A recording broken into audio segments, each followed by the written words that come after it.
Hello everyone, welcome to club Snatak. और आज हम स्टार्ट कर रहे हैं बीए प्रोग्राम का मोस्ट इंपॉर्टेंट सब्जेक्ट जिसका नाम है इंट्रोडक्शन टू मैक्रो इकोनॉमिक्स।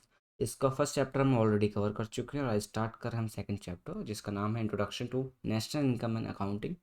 काफ़ी इंपॉर्टेंट चैप्टर है आपका और इस चैप्टर की काफ़ी वेटेज एग्जाम में रहती है और बहुत से कॉन्सेप्ट्स को आप यहाँ पर सीखने वाले हैं आज। तो आप बने रहिए इस वीडियो के साथ। तो लेट्स स्टार्ट। तो पहला जो टॉपिक आता है आपका जो आपको पता होना चाहिए वो है ग्रॉस डोमेस्टिक प्रोडक्ट। काफ़ी बेसिक सी टर्म है इकोनॉमिक्स में और हमने काफ़ी ज़्यादा इसको पढ़ रखा है। इवन 11th में 12th में जो 10th में भी जो आपके पास इकोनॉमिक्स होती है बेसिक सी, उसमें भी आपने ग्रॉस डोमेस्टिक प्रोडक्ट के बारे में पढ़ा होता है।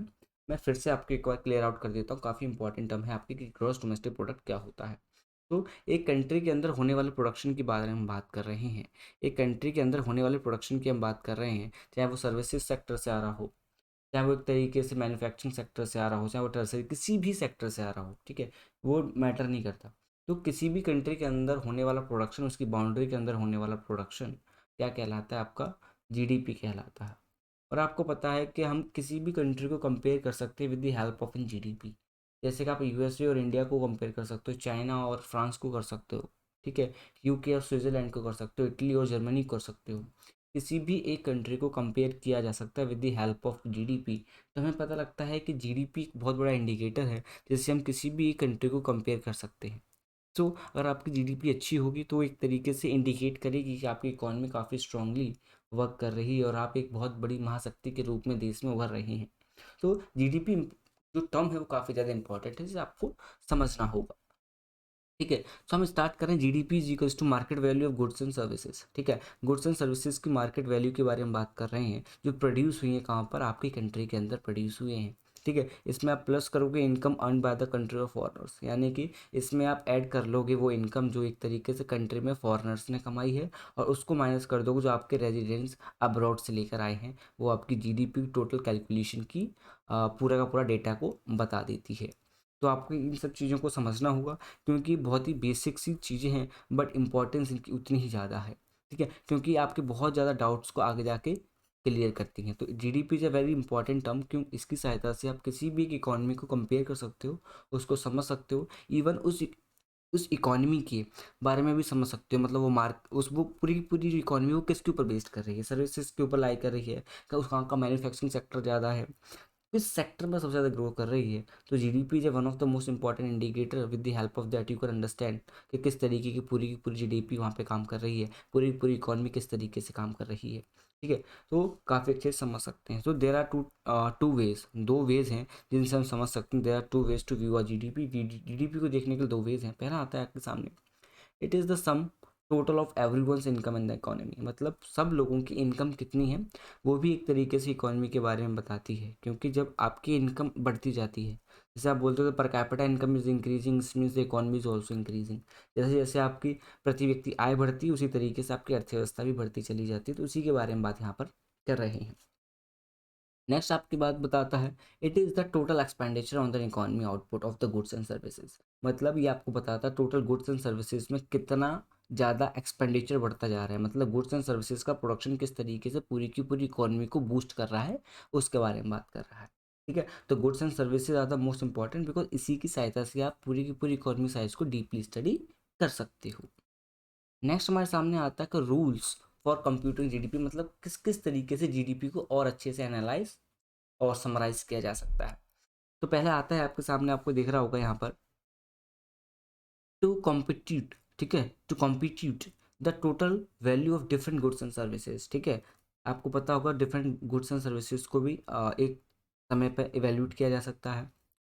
यूज गुड्स, ठीक है, use goods GDP measure that values of currently produce goods and services. मतलब क्या?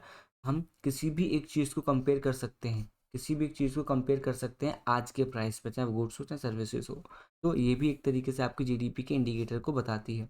रिगार्डिंग द इन्वेंट्रीज, जो आपकी इन्वेंट्रीज हैं उनको भी अच्छे से समझा जा सकता है। ठीक है, नेक्स्ट आता है आपका intermediate goods and value added. जो इंटरमीडिएट गुड्स हैं, जो ऐसे गुड्स हैं जो इंटरमीडिएट हैं, यानी कि टोटल फाइनल गुड्स नहीं है, उनको आप इंटरमीडिएट गुड्स कहते हो, वो किस तरीके से हैं, वो भी जीडीपी के अंदर किस तरीके से कंट्रीब्यूट कर रहे हैं, वो भी समझे जा सकते हैं। हाउसिंग सर्विसेज अदर कंपटीशन को भी अच्छे से समझा जा सकता है। तो इसका मतलब क्या है, बहुत सी ऐसी नई नई चीज़ें हैं जो जीडीपी के अंदर लाई कर रही हैं। तो ये कुछ कुछ बेसिक सी टर्म्स हैं, इन्हें आपको थोड़ा सा लर्न करना पड़ेगा, एज इट इज़ एग्जाम में लिख के आनी होती हैं ये। अगर क्वेश्चन पूछा भी जाता है कि रूल्स फॉर कंप्यूटिंग जीडीपी क्या होता है, तो ये आपको लिखना और एक्सप्लेन करना है, आपका पूरा पूरा आंसर रेडी हो जाएगा। आप चाहें तो अपने खुद के एग्जांपल्स डाल सकते हैं, उसमें कोई प्रॉब्लम नहीं है, बट द बेसिक टर्म्स तो यही होती हैं, आपको एज इट इज़ लिखना होगा। ठीक है, नेक्स्ट हमारे सामने आ जाता है कि real GDP versus nominal GDP में क्या डिफरेंस होता है। तो आपको पता है nominal GDP is equals to value of goods and services measured at current prices, यानी कि जो आपकी नॉमिनल जीडीपी होती है उसको सदैव करंट प्राइस पे कंपेयर किया जाता है, मतलब आज के प्राइस पे कंपेयर किया जाता है, उसको आप नॉमिनल जीडीपी कहते हो।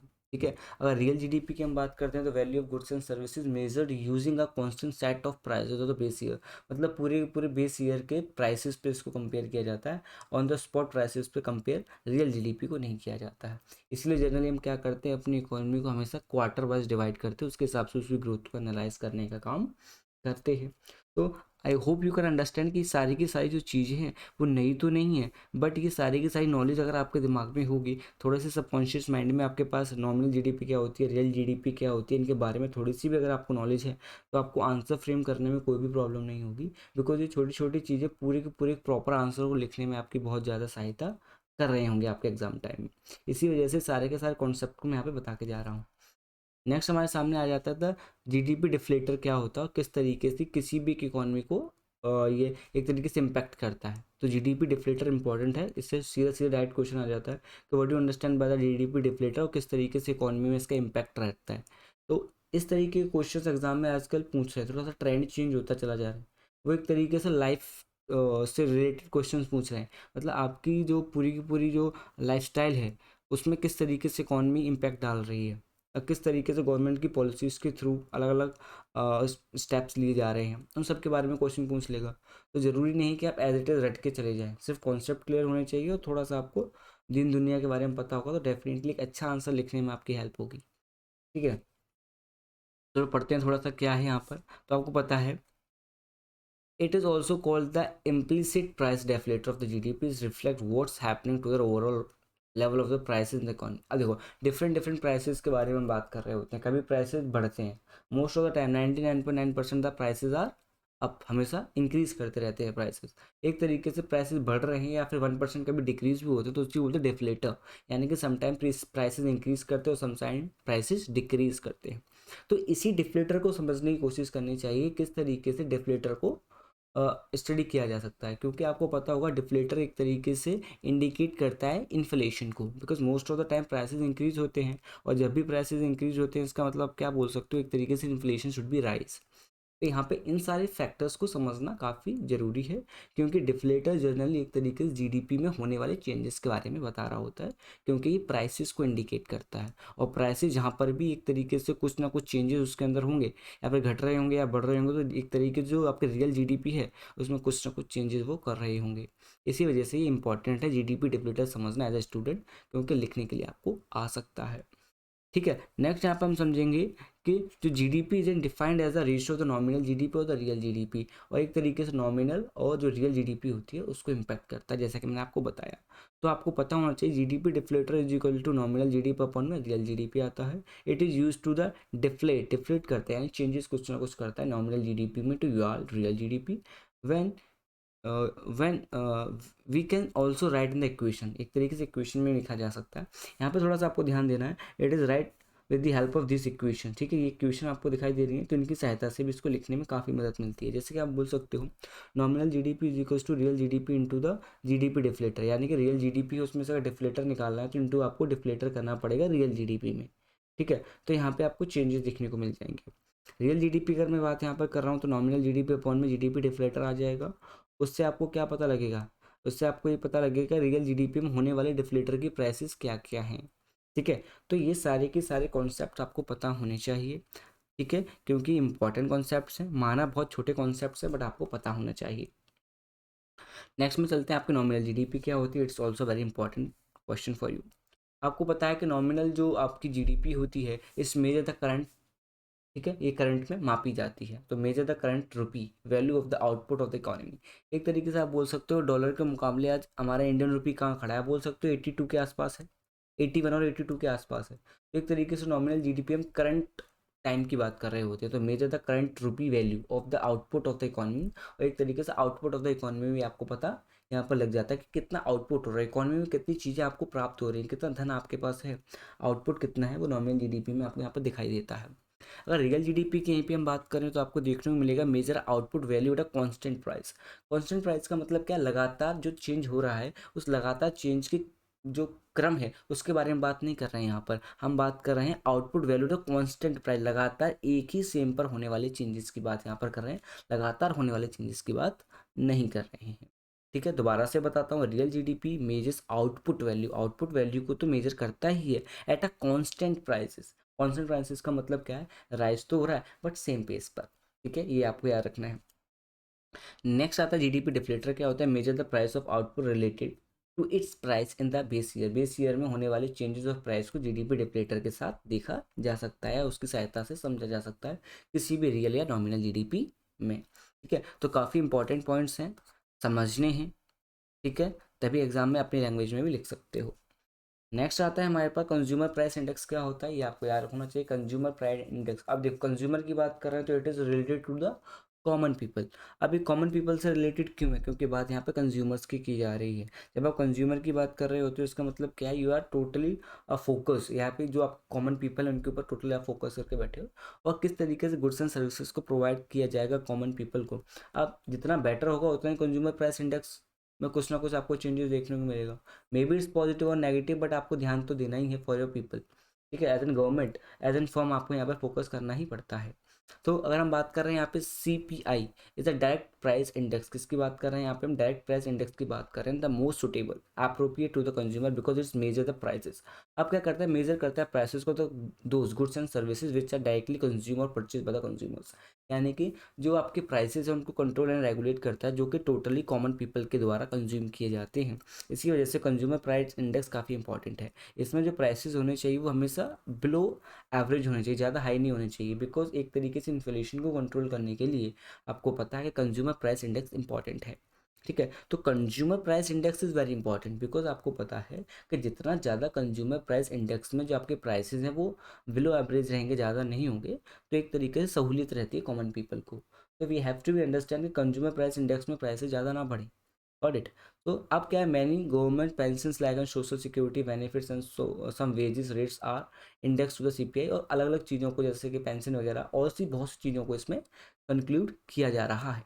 ठीक है, तो CPI is constructed by the using the following information. इसमें डिफरेंट डिफरेंट आपको इन्फॉर्मेशन मिल जाएंगी। पहली इन्फॉर्मेशन की अगर मैं यहाँ पे बात करूँ तो वो ये है, consumption basket in the base year. ठीक है, कंजम्पशन बास्केट है, price of item in the basket in the base year, prices of item in the given year. तो अलग अलग आपको ईयर्स में इसमें देखने को मिल जाएंगे। ये तीनों इंपॉर्टेंट है, एक बार लर्न करने वाली चीज़ें हैं कि कंज्यूमर प्राइस इंडेक्स में कौन कौन सी चीज़ें होती हैं। ये PPT में डालने का मेरा मकसद सिर्फ इतना ही है कि सारी की सारी चीज़ें जो शॉर्ट में अगर आप गो थ्रू हो जाएंगे इन सब चीज़ों से तो डेफिनेटली आपको ज़्यादा हेल्प यहाँ पर मिलने वाली है।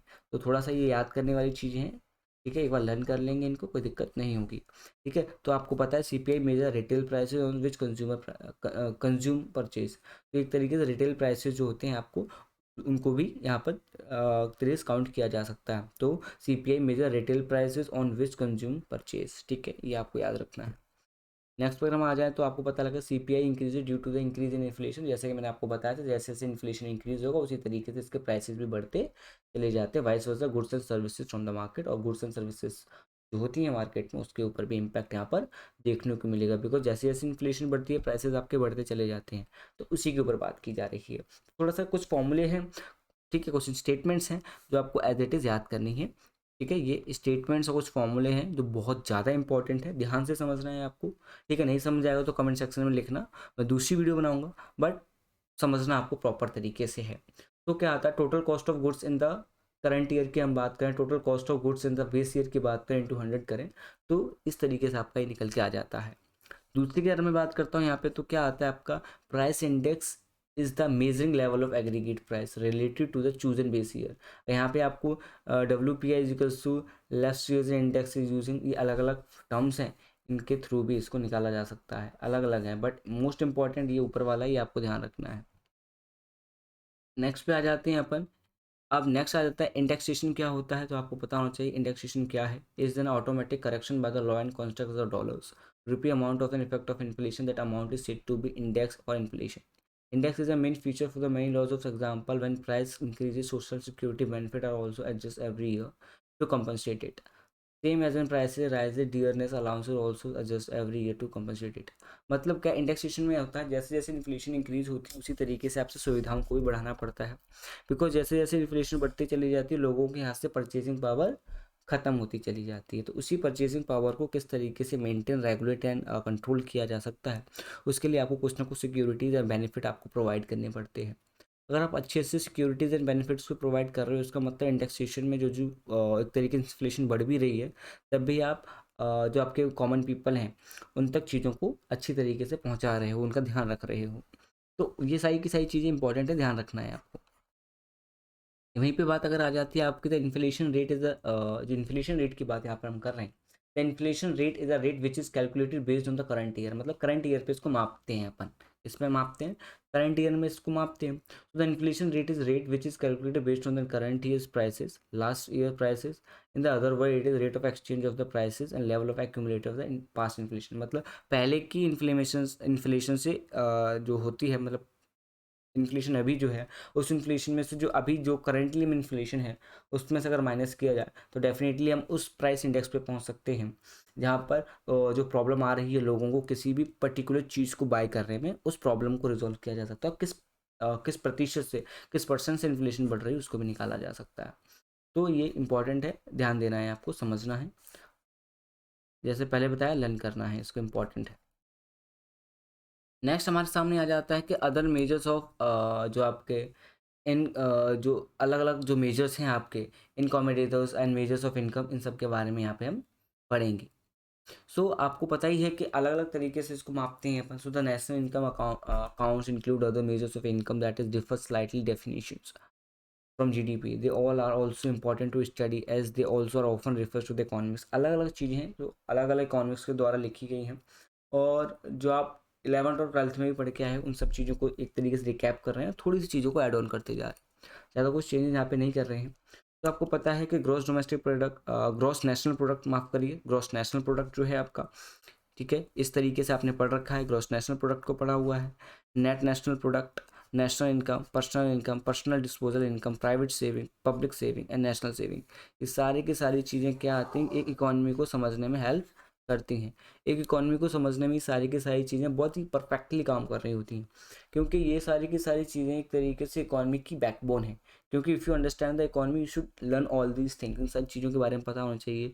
नेशनल इनकम को कैलकुलेट करने के लिए, नेट इनकम को कैलकुलेट करने के लिए, नेशनल इनकम क्या होती है, पर्सनल इनकम किस तरीके से जनरेट होती है, ठीक है, और पर्सनल डिस्पोजल इनकम जो DI है इसको किस तरीके से निकाला जा सकता है, प्राइवेट सेविंग क्या होती है, पब्लिक सेविंग क्या होती है, नेशनल सेविंग को किस तरीके से प्रमोट किया जा सकता है, या फिर नेशनल सेविंग को किस तरीके से कम किया जा सकता है, इन्वेस्टमेंट को किस तरीके से इंप्रूव किया जा सकता है, सेविंग को किस तरीके से रिड्यूस किया जा सकता है, मार्केट प्राइसेस को किस तरीके से बढ़ाया जा सकता है, या फिर एक तरीके से लोगों की जो पार्टिसिपेशन है मार्केट में, बाइंग पावर है, उसको किस तरीके से बढ़ाया जा सकता है, कौन कौन सी पॉलिसीज को लेके आया जा सकता है। तो ये सारी की सारी चीज़ें एक तरीके से all are these things are the backbone. तो ये बैकबोन है किसी भी एक इकॉनमी को अंडरस्टैंड करने के लिए, ठीक है। नेक्स्ट आता है आपका ग्रॉस नेशनल जो प्रोडक्ट होता है, GNP, इसके बारे में हम पढ़ते हैं कि जो ग्रॉस नेशनल जो प्रोडक्ट है आपका वो किस तरीके से काम करता है और क्या है ये। तो it is the most comprehensive machine of the national productive activity. It's measure the total income earn by the national resident of the nation. National income का मतलब क्या होता है, मतलब जो भी एक कंट्री के अंदर जो लोग रह रहे हैं, एक कंट्री के अंदर जो भी लोग रह रहे हैं उनकी इनकम क्या है, कितना वो कमा रहे हैं। क्योंकि आपको अगर पता होगा आपके लोगों की इनकम क्या है, उसी तरीके से ही आप उनके लिए पॉलिसीज़ बना सकते हो। ठीक है, मतलब most of the time government को पता होता है कि ज़्यादातर लोगों की इनकम क्या है, क्योंकि पर कैपिटा इनकम के बारे में मैंने पढ़ा है। बट हमें देखने को मिलता है कि बहुत से ऐसे लोग होते हैं जिनकी इनकम बहुत ज़्यादा होती है और कुछ लोगों की इनकम बहुत ज़्यादा कम होती है। तो किस तरीके से हम एक बहुत ही कॉम्प्रिहेंसिव वे में, एक तरीके से बहुत ही स्पेशलाइज एक पॉलिसी बना सकते हैं जिसके थ्रू सभी लोगों को सहायता मिले, एक कंट्री के अंदर रहते हुए इकोनॉमिकली बेनिफिट मिले। तो आप बोल सकते हो ग्रॉस नेशनल प्रोडक्ट की सहायता से सभी लोगों को बहुत अच्छे से कनेक्ट किया जा सकता है, जोड़ा जा सकता है। ठीक है, तो ये काफ़ी इंपॉर्टेंट है आपका। So GNP is a sum, GNP क्या है? GNP is a sum total of market value of all the final goods and services produce by the resident of the country in the each trade. मतलब पूरी की पूरी country में जितने भी लोग रह रहे हैं वो कितना एक तरीके से प्रोडक्शन कर रहे हैं, उनकी गुड्स एंड सर्विसेज क्या है, उनकी परचेसिंग पावर क्या है, उनकी वेल्थ क्या है, इन सब के बारे में पता लगाया जा सकता है with the help of in GNP, और काफ़ी इंपॉर्टेंट टर्म है।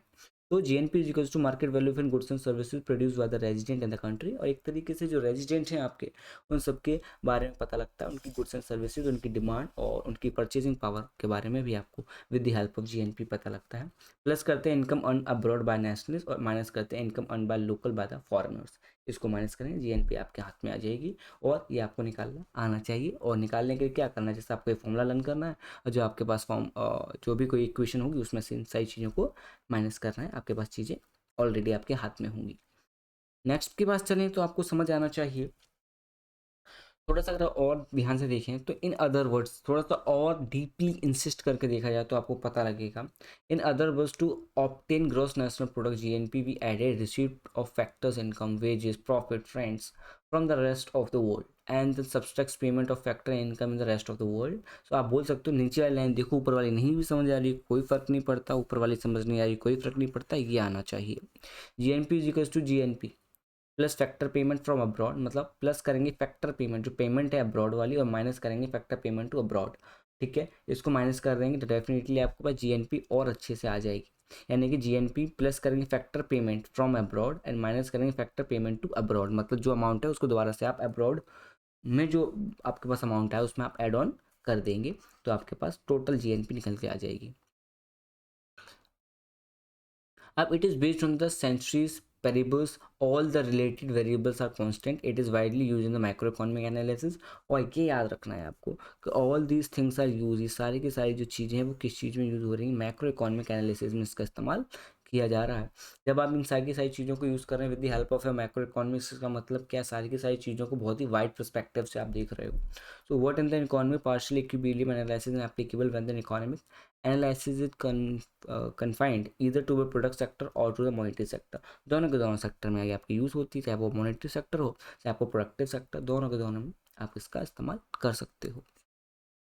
नेक्स्ट हमारे सामने आता है नेट नेशनल प्रोडक्ट जो एनएनपी होता है, इसको थोड़ा ध्यान से समझते हैं तो आपको पता होना चाहिए NNP equals to GNP minus depreciation जब हम करते हैं, यानी कि जो आपका ग्रॉस नेशनल प्रोडक्ट होता है जिसमें से आप डेप्रिसिएशन को और माइनस कर देंगे तो आपके पास नेट नेशनल प्रोडक्ट निकल के आता है, उसके बारे में बात यहाँ पर करते हैं।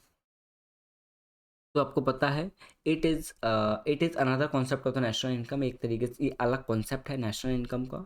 The concept of national NNP is closely related to the concept of GNP. और एक तरीके जो एनएनपी है, नेट नेशनल प्रोडक्ट जो है, वो एक तरीके से ग्रॉस नेशनल प्रोडक्ट से बहुत ज़्यादा मेल खाता है।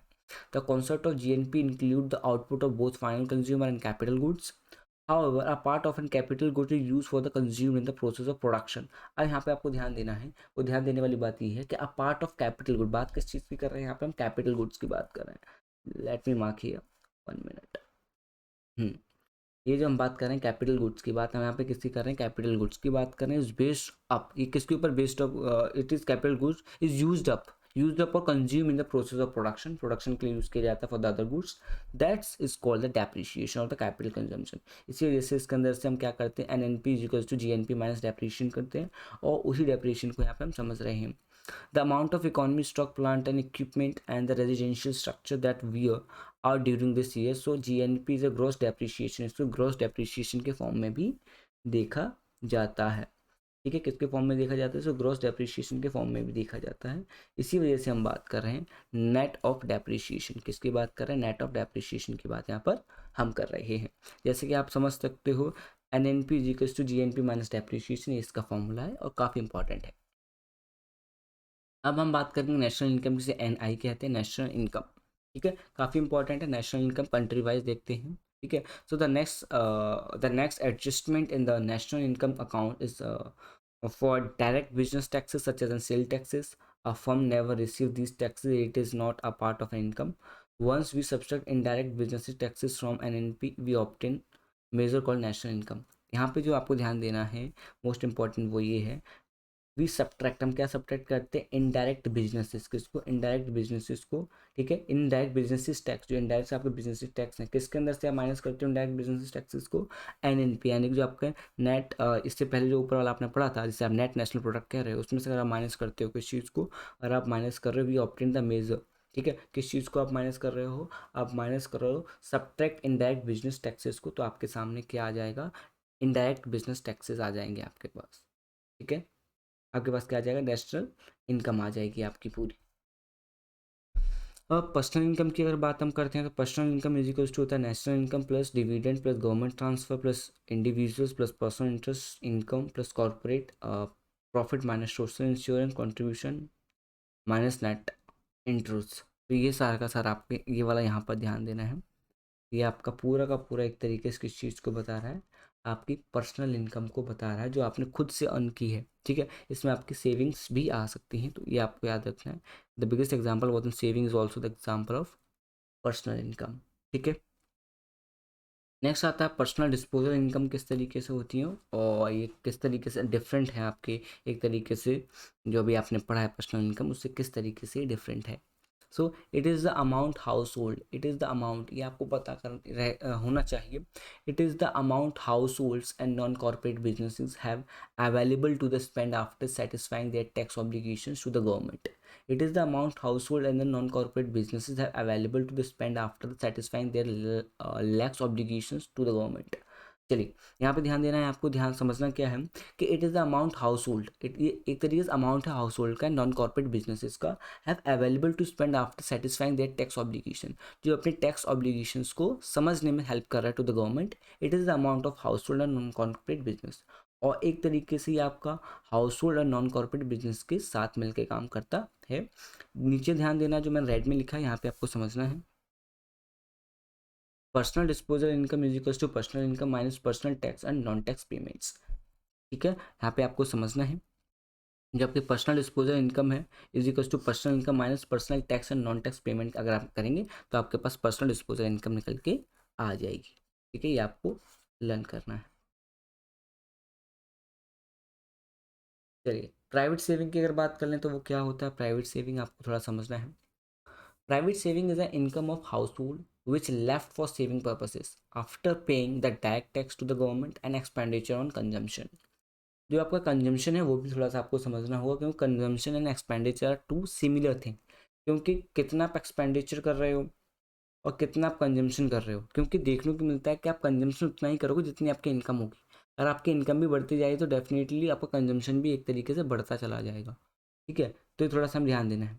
तो private saving minus private disposal income minus consumption expenditure, ठीक है। तो आप बोल सकते हो कि private saving is equals to private disposal minus consumption.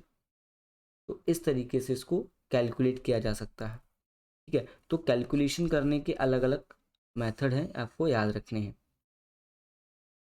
अब आता है आपको यूजेस ऑफ प्राइवेट सेविंग्स, ठीक है। यूजेस ऑफ प्राइवेट सेविंग, जो प्राइवेट सेविंग के यूजेस कहाँ कहाँ पर होते हैं, तो आपको बताना है private saving can be use in the economy, अलग अलग तरीके से इकोनॉमी में यूज़ होते हैं। पहले मैं आपको तो फॉर इन्वेस्टमेंट, अगर बात करें फॉर इन्वेस्टमेंट की, बिजनेस फर्म्स की हम बात कर रहे हैं, किसकी बात कर रहे हैं, बिजनेस फर्म की बात कर रहे हैं। Producing unit can take loans और borrow money from the financial institution, एक तरीके से आप लोन वगैरह ले लेते हो किसी फाइनेंशियल इंस्टीट्यूशन से, फाइनेंशियल इंस्टीट्यूशन से आपने मनी ली है, और फॉर स्मूथिंग फंक्शनिंग तरीके से अपने बिजनेस को ज़्यादा अच्छे से रन करने के लिए, अपने एंटरप्राइजेस को अच्छे से रन करने के लिए, तो एक तरीके से वो इन्वेस्टमेंट का काम आपके लिए कर रही है। दूसरा अगर मैं बात करूँ गवर्नमेंट बजट डेफिसिट, अगर गवर्नमेंट का बजट डेफिसिट में, इसका मतलब क्या, उसके खर्चे ज़्यादा हैं, उसके पास पैसे कम है, तो डेफिनेटली उसका बजट डेफिसिट में जाएगा, उसको घाटा होगा वहाँ पर। So when government revenue is less than the government expenditure then government make deficit budget, तो एक तरीके से वो डेफिसिट बजट ही बनाएगी कि उसको एक तरीके से घाटा हो रहा है, तो अलग अलग चीज़ों से अपना खर्चा उठाएगी। Need money, so the private saving can help in solving the problem of budget deficit, और प्राइवेट, और एक तरीके से आप बोल सकते हो, सो प्राइवेट सेविंग किसकी बात कर रहे हैं? Private saving can help in solving the problem of budget deficit. और प्राइवेट जो बहुत से प्लेयर्स हैं, बहुत सी फर्म्स हैं, वो इस चीज़ में हेल्प करती हैं गवर्नमेंट के डेफिसिट के बजट, गवर्नमेंट का जो डेफिसिट वाला बजट है उसमें किस तरीके से जो फ्लो ऑफ मनी है उसको बढ़ाया जा सकता है। तो अलग अलग फॉर्म्स में इसको समझते हैं हम। नेक्स्ट आता है करंट अकाउंट बैलेंस क्या होता है। तो करंट अकाउंट बैलेंस की अगर हम बात करें तो current account balance is the summation of the net export and net factor payment. मतलब नेट एक्सपोर्ट और फैक्टर पेमेंट इसके अंदर काउंट हम करते हैं, क्या आपके एक्सपोर्ट हैं, कितने बिलियंस ऑफ डॉलर्स के आपके एक्सपोर्ट्स हैं, एंड नेट फैक्टर जो पेमेंट है आपकी वो कितनी है। ठीक है, तो इस finance current account balance private saving and useful. तो ये काफ़ी यूजफुल होता है, इससे भी आपको काफ़ी ज़्यादा हेल्प मिलती है। ठीक है, करंट अकाउंट बैलेंस को समझने से, क्योंकि इकोनॉमी की पूरी एक साइकिल होती है, उस साइकिल में काफ़ी इंपॉर्टेंट रोल प्ले करता है।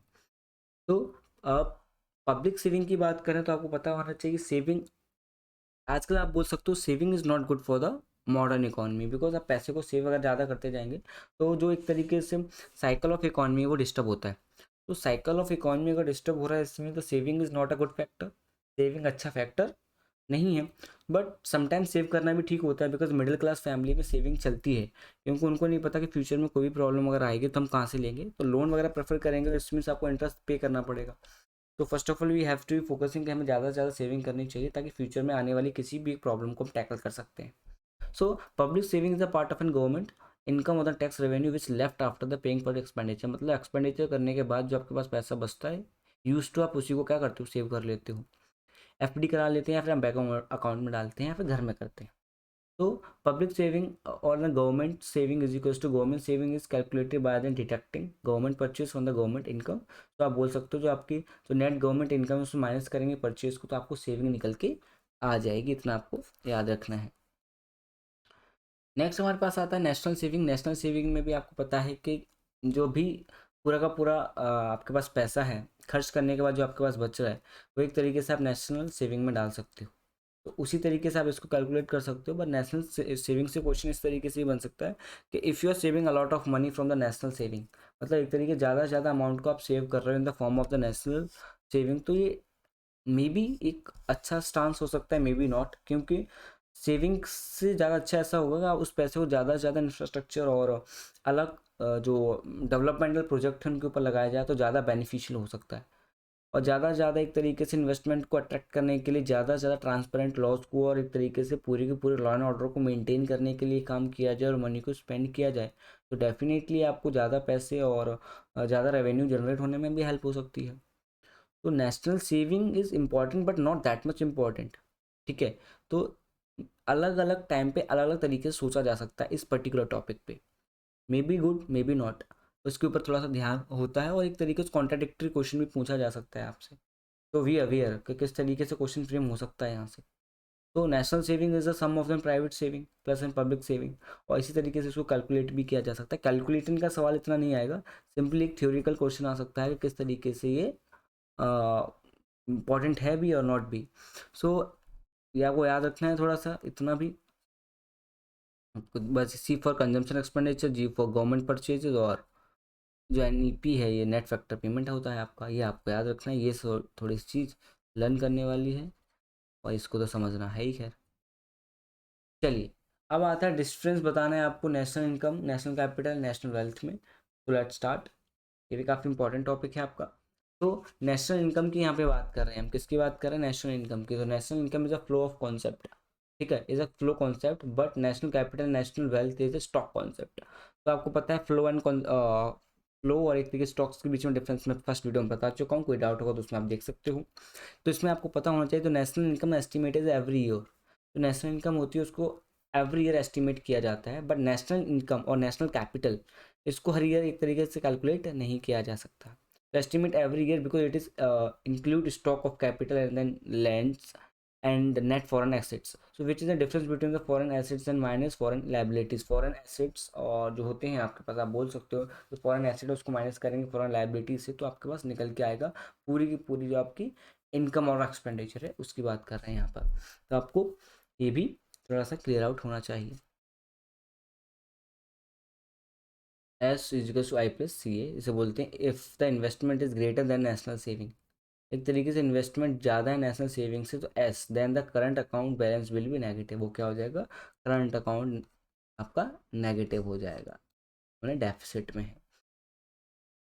इंटरेस्ट रेट पता होना चाहिए, इंटरेस्ट रेट क्या है किसी भी एक, फॉर एग्जांपल अगर आपने लोन लिया है तो 10,000 का, 5,000 का, 25,000, 30,000 का, लाख का, जितना का भी उसके ऊपर इंटरेस्ट आपका लगेगा और आपको वो पे करना पड़ता है। अगर बैंक वगैरह से किसी भी कैसे इंस्टीट्यूशन से आपने लिया है तो यू शुड पे द, जो मनी आपने ली है साथ साथ आपका जो इंटरेस्ट लग रहा है वो भी साथ साथ आपको पे करना पड़ेगा। तो ये आपको याद रखना है, ठीक है, ये थोड़ा सा आपको याद रखना है। और बाकी का इसका एक स्क्रीनशॉट ले लीजिए, काफ़ी इंपॉर्टेंट सी टर्म्स हैं, ये आपको बहुत ज़्यादा हेल्प करेंगी सारी की सारी चीज़ों को समझने में, ठीक है। नेक्स्ट हमारे सामने आता है कि कंजम्पशन के लिए सी, इन्वेस्टमेंट के लिए आई, गवर्नमेंट परचेसेस के लिए जी, और नेट एक्सपोर्ट के लिए एन एक्स, और मैथमेटिकली इसको Y equal to C plus I plus G N X के फॉर्म में रिप्रेजेंट किया जाता है। तो components of an expenditure GDP की यहाँ पे हम बात कर रहे हैं। अब नेशनल इनकम इक्वेशंस को किस तरीके से समझा जा सकता है, तो आपको पता है वाई इक्वल सी प्लस आई, कंजम्पशन प्लस इन्वेस्टमेंट, और कंजम्पशन प्लस इन्वेस्टमेंट प्लस जो आपकी गवर्नमेंट के बजट्स हैं, जो एक्सपेंडिचर्स हैं उनको यहाँ पर कैलकुलेट किया जा सकता है, ठीक है। तो यहाँ पे आप बोल सकते हो let us now discuss the each component of GDP detail in manner, और कुछ कुछ इंपॉर्टेंट जो डिटेल में ऊपर हम डिस्कस किए हैं उनको भी समझते हुए चलेंगे। अब एक इनकम एक्सपेंडिचर की बात यहाँ पर कर रहे हैं कि income expenditure and then circular flow of income की यहाँ पर बात कर रहे हैं। तो रियल फ्लो आपको पता होना चाहिए क्या होता है। Real flow, it is a flow of goods is services from firm to household, मतलब फर्म से लेकर के हाउस होल्ड तक का जो फ्लो होता है उसको आप बोलते हो real flow. And flow of factor services from household to firm, और एक तरीके से सर्विसेज का फ्लो हाउस होल्ड से फर्म तक जो होता है उसको आप रियल फ्लो कहते हो, ठीक है। ये आपका रियल फ्लो हो गया। अब हम बात कर रहे हैं मनी फ्लो किस तरीके से होता है। अब हम बात कर रहे हैं मनी फ्लो की। It is the flow of money, ये क्या है, ये आपको पता होना चाहिए। It is a flow of money, it is a flow of money from the household to the firm, from household से लेकर के फर्म तक, ठीक है, from the household to the firm in the form of payment of goods and services. और एक तरीके से जो पेमेंट होती है आपकी गुड्स एंड सर्विसेज उसकी बात कर रहा है। And from the firm to the household the flow of factors payment, इसमें फ्लो ऑफ फैक्टर पेमेंट भी आ जाते हैं, ठीक है। नेक्स्ट हमारे सामने आएगा द सर्कुलर फ्लो, जो है the circular flow in two sector model. जो टू सेक्टर मॉडल है जो आपका सर्कुलर फ्लो का, उसको समझ रहे हैं। Explanation of the diagram with the help of an diagram यहाँ पे हम समझते हुए चलेंगे, ठीक है। तो आपको यहाँ पर देखना है हाउस होल्ड के बारे में बता रखा है आपको यहाँ पर, ठीक है। Factor payment of income and money flow, factor income upper half and ये लोअर हाफ है आपका। कमोडिटी मार्केट प्राइसेस का यहाँ पे आपको factor services, real flow, production of goods and real flow, expenditure on goods and services, ये सब कुछ आपको यहाँ पर दे के रखा हुआ है। तो let us read from here. So the outer loop of the diagram shows, जो आउटर लूप है वो आपको बता रहा है द फ्लो ऑफ फैक्टर्स, ठीक है ना। द फ्लो, जो आपको flow of the factor services from the household to the firms and the corresponding flow factor payment from the firms to the household, मतलब payment बता रहा है आपका फर्म से लेकर के हाउस होल्ड, मतलब इफ़ यू परचेज एनीथिंग तो आपको पेमेंट तो करनी ही पड़ेगी। दूसरा आपको यहाँ पर दिखाई दे रहा है, दूसरा आपको दिखाई दे रहा है यहाँ पर द इनर लूप, जो है अंदर वाला जो लूप है वो आपको क्या दिखा रहा है, जैसे कि मैंने आपको बताया था जो अंदर वाला जो लूप है आपका सोज द फ्लो ऑफ गुड्स, जो एक तरीके से फ्लो का जो फ्लो है वो किस तरीके से हो रहा है। The inner loop shows the flow of the goods and the services from the firm to the household and the corresponding flow of consumption expenditure form of household to the firm, एक तरीके से जो consumption और expenditure हो रहा है household और firms का उसके बारे में यहाँ पर हमें अंदर वाली लूप में पता लग जाता है। लास्ट वाला जो है हमारा उसमें बता रहा है कि the entire amount of money, जो एंटायर अमाउंट ऑफ मनी जो है, the entire amount of money which is paid by the firm, जो एक तरीके से पेड की जा रही है by the firm, which is paid by the firm of the factor of payment, ठीक है। The factor of payment it is paid by the factor owner to the firm, एक तरीके से फैक्टर जो ओनर है यानी कि जो ओनर है फर्म का उसको पे किया जा रहा है, ठीक है। तो इतना आपको ये समझना था, इंपॉर्टेंट है। So thank you for watching everyone and I hope आपको समझ आया होगा। बहुत से कॉन्सेप्ट्स को हमने इसमें समझ लिया है और ये काफ़ी हेल्पफुल वीडियो रहने वाली है आपके एग्जाम पर्सपेक्टिव से। Thank you.